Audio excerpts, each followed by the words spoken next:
Good morning student. Next topic देखिए, the break statement. Break statement का use आप पहले पीछे एक बार कर चुके हैं स्विच स्टेटमेंट के अंदर, ठीक है। अभी इसको डिटेल में पढ़ेंगे, इसका काम क्या है। The break statement is used to terminate loops और to exit from switch statement, ठीक है। ब्रेक स्टेटमेंट का यूज़ हम किस लिए करते हैं? लूप को टर्मिनेट करने के लिए या फिर स्विच स्टेटमेंट से बाहर आने के लिए, एग्जिट करने के लिए हम किसका यूज़ करते हैं? ब्रेक स्टेटमेंट का। It can be used with in a for, while, do while और स्विच स्टेटमेंट। ब्रेक स्टेटमेंट का यूज़ ही हम सिर्फ या तो लूप्स में करते हैं या फिर स्विच स्टेटमेंट में। लूप्स अपने 3 टाइप्स के पढ़े थे, फॉर, वाइल और डू वाइल, तो इन लूप्स में कर सकते हैं या फिर स्विच स्टेटमेंट में। जब लूप्स में यूज़ करेंगे तो वो लूप से बाहर आ जाएगा, यानी कि जो आइट्रेशन है उसको टर्मिनेट कर देगा। और स्विच स्टेटमेंट में भी, स्विच स्टेटमेंट किसी भी केस से अगर आपको बाहर आना है तो उसके लिए हम ब्रेक स्टेटमेंट का यूज़ करते हैं। और यूज़ कैसे करते हैं? सिंपली क्या लिखना आपको? ब्रेक, और उसके बाद क्या लगा देना है? सेमीकोलन, ठीक है। विदाउट एनी एम्बेडेड एक्सप्रेशन और स्टेटमेंट, कुछ नहीं करना, सिंपल आपको ब्रेक लिखना है। When a break statement is encountered inside a loop, the loop is immediately exited. ये बात मैं आपको बता ही चुकी हूँ। जैसे ही लूप के अंदर ब्रेक स्टेटमेंट आएगी वो एकदम से लूप से बाहर आ जाएगा और प्रोग्राम कंटिन्यू रहेगा।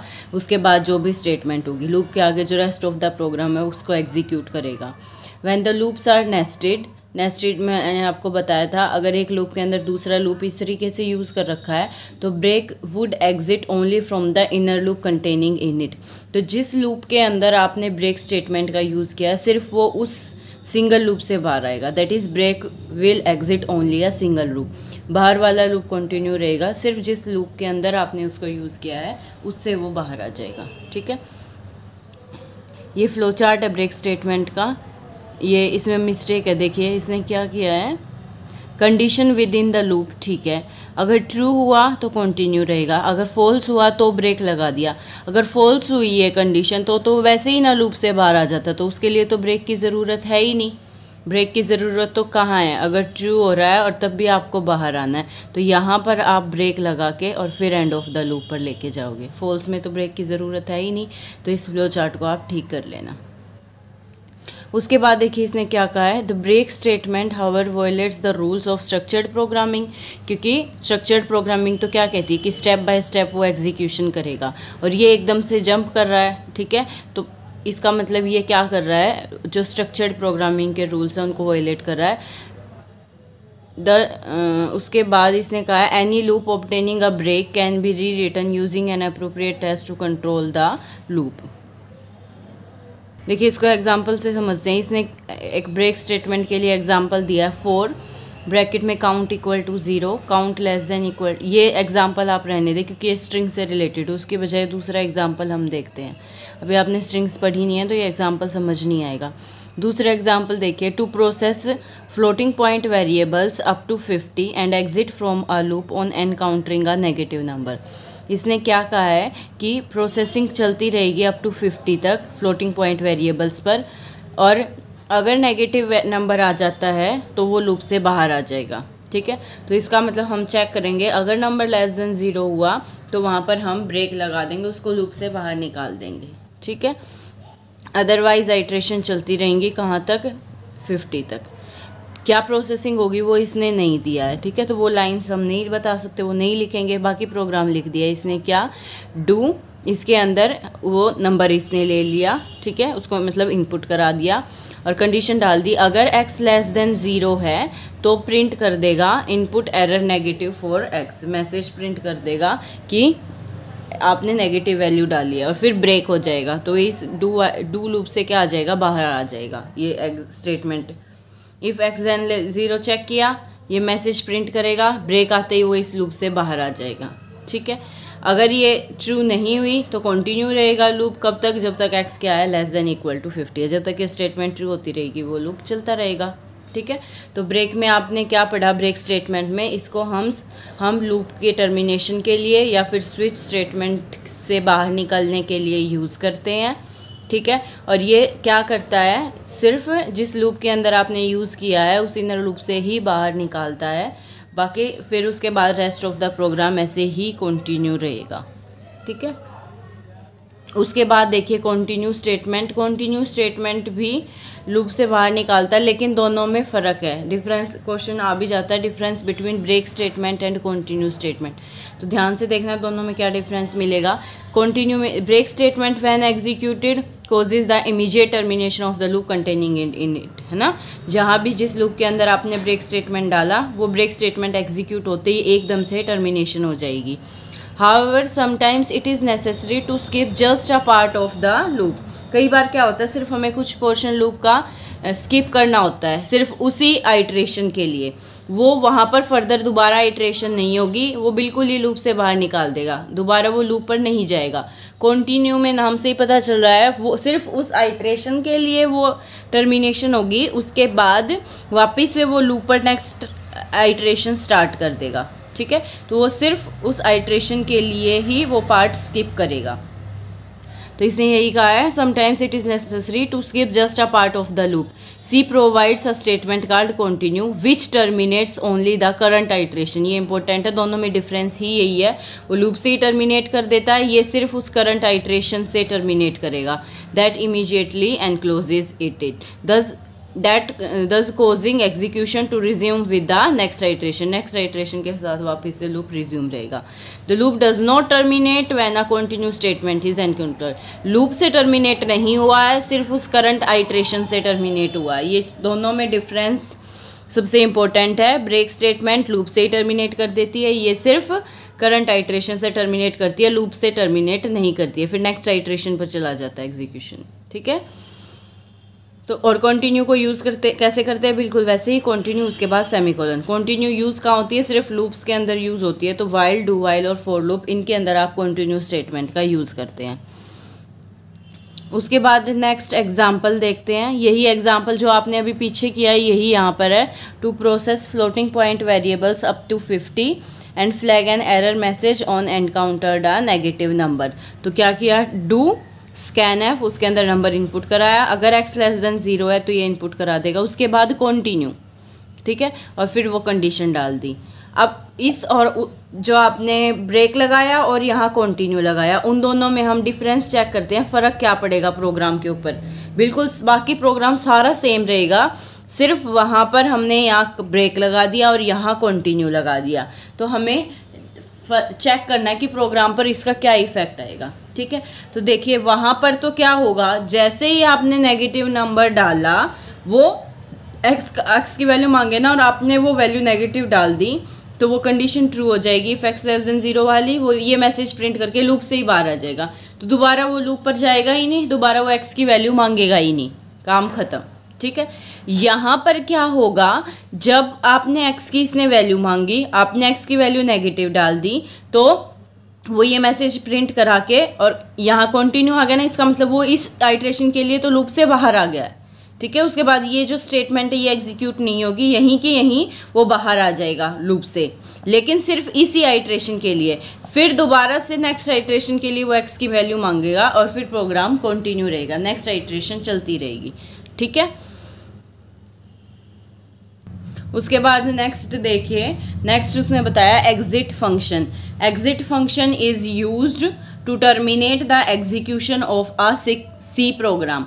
सी प्रोग्राम से के एग्जीक्यूशन को अगर आपको रोकना है, ठीक है, तो उसको उसके लिए आप कौन सा फंक्शन यूज़ करते हो, एग्जिट फंक्शन यूज़ करते हो।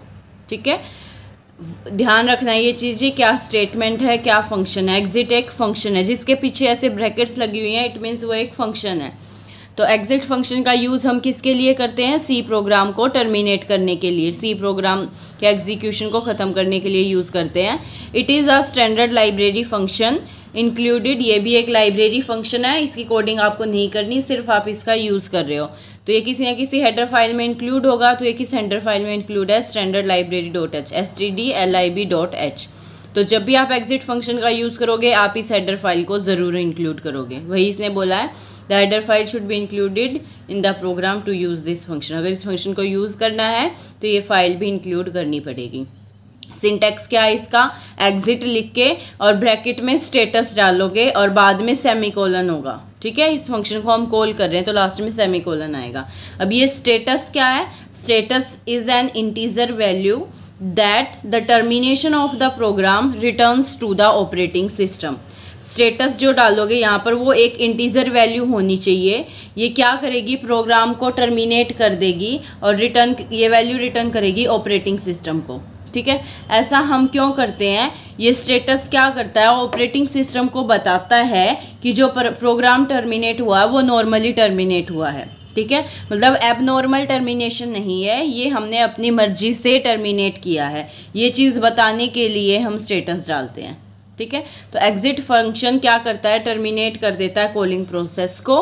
बट बिफोर टर्मिनेशन, जब वो कॉलिंग प्रोसेस को टर्मिनेट करेगा उससे पहले वो क्या क्या करता है, टर्मिनेशन से पहले जितनी भी फाइल्स सी फाइल्स खुली हुई होंगी उन सबको क्या कर देगा, क्लोज कर देगा।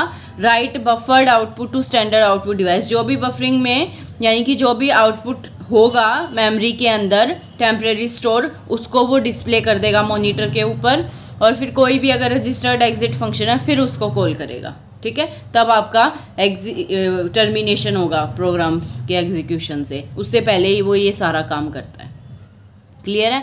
उसके बाद आगे एग्जाम्पल्स करते हैं हम लूप्स के। फर्स्ट एग्जाम्पल देखिए, ये सारे एग्जाम्पल्स इंपॉर्टेंट है, लूप्स के एग्जाम में आ सकते हैं, तो आपको ये ध्यान रखने हैं। ध्यान ये तभी रहेंगे जब समझ में आएंगे, तो समझ के करना है। देखिए क्या है, program to find reverse of a number.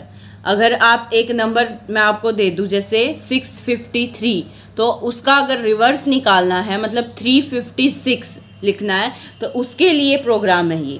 ठीक है, नंबर का रिवर्स कर रहा है, तो उसके लिए हेडर फाइल तो इंक्लूड हमारे प्रोग्राम में करते हैं। फिर मेन फंक्शन के अंदर हमें जो जो वेरिएबल्स चाहिए वो हमने ले लिए।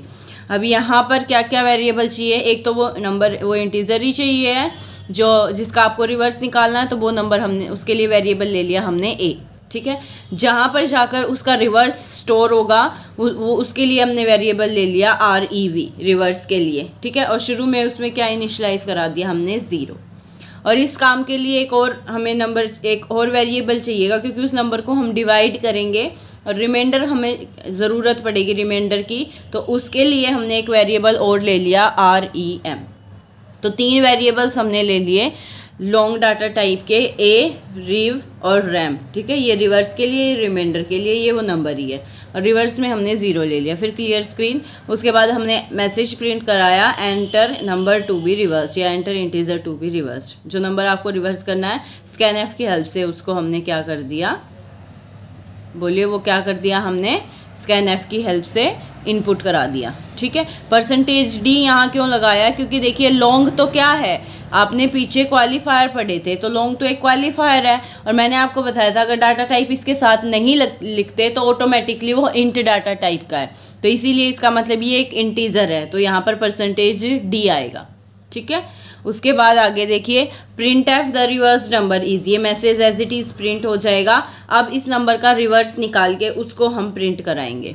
ठीक है, तो उसके लिए देखिए पहले हमने वाइल लूप की हेल्प से कर रहे हैं, तो पहले हमने कंडीशन लगा दी कि वो नंबर, ये सिंबल मैंने आपको बताया था किसका है, नॉट इक्वल टू 0 का है। तो पहले तो वो चेक करेगा कि ये नंबर नॉट इक्वल टू 0 है या नहीं। अगर इक्वल टू 0 हुआ तो उसका रिवर्स करना ही क्या है, तो लूप से बाहर आ जाएगा और एज इट इज़ इसी नंबर को वो प्रिंट करा देगा। तो प्रिंट रिवर्स में जो भी होगा यानी कि 0 था, एज इट इज़ वो प्रिंट हो जाएगा। ठीक है, लेकिन अगर वो नंबर नॉट इक्वल टू 0 है यानी कि ये कंडीशन अगर ट्रू हो रही है तो इस लूप के अंदर जाएगा। तो देखिए उसने क्या किया है, इसको मैं एग्जांपल की हेल्प से समझाती हूँ। अब जैसे हम यही एग्जांपल ले लेते हैं, इसने आउटपुट में नंबर क्या लिया है, 1 2 3 4। ठीक है, तो मैं यही नंबर ले लेती हूँ 1 2 3 4। तो ए के अंदर हमने ये वैल्यू डाल दी 1 2 3 4। ठीक है, नॉट इक्वल टू 0 है तो यहाँ पर आएगा। तो रिमाइंडर में क्या जाएगा, रिमाइंडर में इसने बोला कि इस नंबर को हम 10 से डिवाइड करके, परसेंटेज है ना, %d, ये सिंबल किसके लिए था, रिमाइंडर के लिए है ना। तो a को 10 से डिवाइड करके जो रिमाइंडर, तो अब हम क्या करेंगे, इसको 10 से डिवाइड करेंगे तो रिमाइंडर क्या बचेगा, 4। ठीक है, तो इसके अंदर चला गया 4।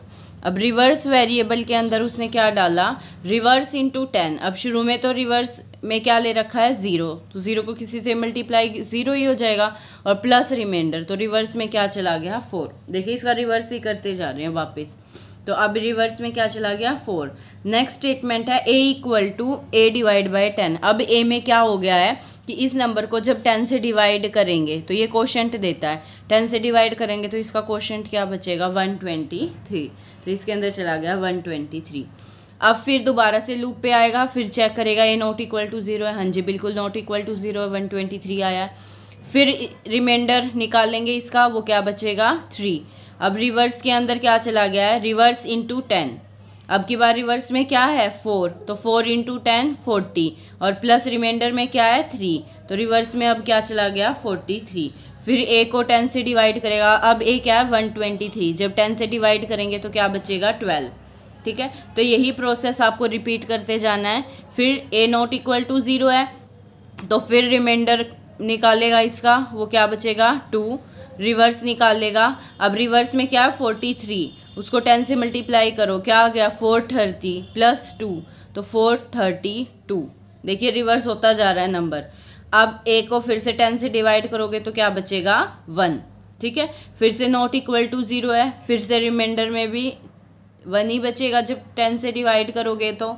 ठीक है, तो रिवर्स में अब क्या चला जाएगा 432 को 10 से मल्टीप्लाई करो, 4320 और प्लस रिमाइंडर, तो ये बन जाएगा 4321। तो रिवर्स के अंदर ये नंबर चला गया।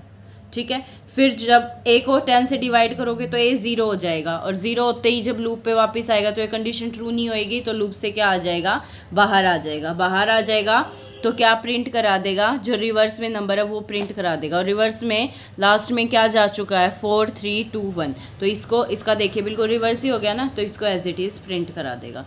तो ये लॉजिक आपको ध्यान रखना है कि रिवर्स करने के लिए हमने क्या किया है, तो आपको अपने आप ही ध्यान रहेगा। ठीक है, उसके बाद नेक्स्ट प्रोग्राम देखिए, प्रोग्राम टू जनरेट फेबोनिकी सीरीज़। पहले आपको पता होना चाहिए कि फेबोनिकी सीरीज़ होती क्या है। ठीक है, तो फेबोनिकी सीरीज़ क्या होती है, शुरू में जैसे 1 लिया, उसके बाद इससे पहले तो कोई नंबर है ही नहीं, तो सेकंड नंबर भी वो 1 लेता है। फिर वो क्या करता है, इन नंबर्स का सम करता चला जाएगा, जैसे 1 + 1 क्या आ गया है 2। ठीक है, फिर ये 2 नंबर्स जो होंगे इनको ऐड करेगा, 1 + 2 3, फिर 2 + 3 5, 3 + 5 8, इस तरीके से ये सीरीज़ चलती जाएगी। इसको हम क्या बोलते हैं फेबोनिकी सीरीज़। तो ये निकालने के लिए देखिए हमने क्या लिया, इसको हमने f1 मान लिया, इसको f2 मान लिया। ठीक है, और फिर अगला इनका सम जिसमें स्टोर होगा उसको वेरिएबल क्या मान लिया f3। ठीक है, और ये हमें कहाँ तक डिस्प्ले कराना है, क्योंकि ये सीरीज़ तो चलती जाएगी अप टू इन्फिनिटी, ऐड करते रहो आगे सीरीज़ चलती जाएगी। तो ये कहाँ तक नंबरिंग इसकी कहाँ तक डिस्प्ले करानी है वो उसके लिए हमने एक वेरिएबल ले लिया n। ठीक है, और क्योंकि इसमें रिपीटिशन हो रही है तो एक ही स्टेप हमें बार बार एग्जीक्यूट कराना है, और उसके लिए हम क्या लगाते हैं, लूप लगाते हैं। ठीक है, अब लूप जब आप लगाओगे तो अब आपको पता है, देखो हमें लूप कहाँ तक चलाना है, 9 तक चलाना है, जहाँ तक आपको चाहिए वहीं तक चलाना है ना। और जब हमें पहले ही इस तरीके से पता हो कि हमें नंबर ऑफ आइट्रेशन कितनी चाहिए, तो उसके लिए हम ज़्यादातर फॉर लूप लगाते हैं। और फॉर लूप के लिए मैंने आपको बताया था काउंटर वेरिएबल भी चाहिए है, तो उसके लिए भी एक वेरिएबल चाहिए, वो हमने ले लिया आई। तो देखिए इंटीजर टाइप के हमने क्या क्या वेरिएबल लिए, इसमें एक लिया आई किसके लिए है, काउंटिंग के लिए, यानी कि फॉर लूप में जो वेरिएबल चाहिए है काउंटर वेरिएबल उसके लिए है। एन कितने नंबर हमें डिस्प्ले कराने हैं उसके लिए है। f1 फर्स्ट वैल्यू के लिए, f2 सेकंड वैल्यू के लिए, और f3 उनका सम स्टोर करने के लिए। ठीक है, तो ये वेरिएबल्स हमने ले लिए।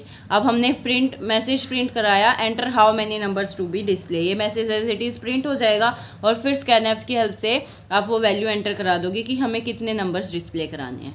तो शुरू में तो हमें 1 लेना है, तो f1 में 1 डाल दिया और उसको प्रिंट करा दिया, और f2 में भी क्या डाल दिया, शुरू में 1। ये बात मैंने आपको बताई थी, शुरू में तो 1 ही लेंगे, तो f2 को भी प्रिंट करा देगा। अब आगे काम शुरू होगा, f3 में इन दोनों का क्या जाएगा, सम जाएगा। ठीक है, तो अब फॉर लूप लगाया हमने, तो कहाँ से स्टार्टिंग होगी, अब 3 से। 2 नंबर तो डिस्प्ले करा चुके हैं ना, तो i = 3 से स्टार्ट होके, और कहाँ तक कितने नंबर चाहिए n, तो i <= n तब तक रहेगा i++। ठीक है। तो अब हम F3 में क्या डाल देंगे, F1 प्लस F2, इन दोनों का सम इसके अंदर चला जाएगा। तो F3 equal to F1 plus F2, और फिर इस F3 को क्या करा दिया, प्रिंट करा दिया। अब आगे देखिए, अब हमें इन दोनों नंबर्स का सम करना है। तो F1 में तो जो पहले F2 में थी वो वैल्यू चली जाएगी, और F2 में जो अब F3 में वैल्यू आई है वो चली जाएगी। और ये बात समझ में, तो F1 इक्वल टू तो कर दिया F2, और F2 में क्या चलाया जाएगा, F3, और ये काम बार बार ही करते रहना। तो इसीलिए लूप के अंदर ये सारी स्टेटमेंट्स हमने डाल लिए हैं, ठीक है। तो अब जैसे एग्जांपल से देखें तो F1 के अंदर 1 चला गया और F2 के अंदर 2 चला गया है, ठीक है। अब दोबारा से लूप पे जाएगा, अब I की वैल्यू 4 हो जाएगी, 4 लेस देन इक्वल टू 9 है, कंडीशन सेटिस्फाई हो रही है। तो F3 में अब F1 प्लस F2, F1 में 1 जा चुका है, F2 में 2 जा चुका है, तो 1 प्लस 2 3, तो F3 को डिस्प्ले करा देगा वो 3 नेक्स्ट स्टेप में, ठीक है। फिर से अब वैल्यूज चेंज होनी है ना, तो इसीलिए ये सारी स्टेटमेंट हमने लूप के अंदर लिखी है। अब फिर से F1 में F2 चला जाएगा और F2 में F3 चला जाएगा, यानी कि 2 + 3 5। इस तरीके से स्टेटमेंट रिपीट होती रहेंगी तब तक जब वो n पर नहीं पहुंच जाता। और जैसे ही I इक्वल टू 9 होगा, 9 के लिए तो चलेगा, इक्वालिटी लगा रखी क्योंकि 9 नंबर तो डिस्प्ले करने ही है, पर जैसे ही I 10 होगा तो वो लूप से बाहर हो जाएगा। तो ये फैमोनी की सीरीज़ वहीं तक प्रिंट हो जाएगी जहाँ तक आपने ये नंबर बोला है डिस्प्ले करने।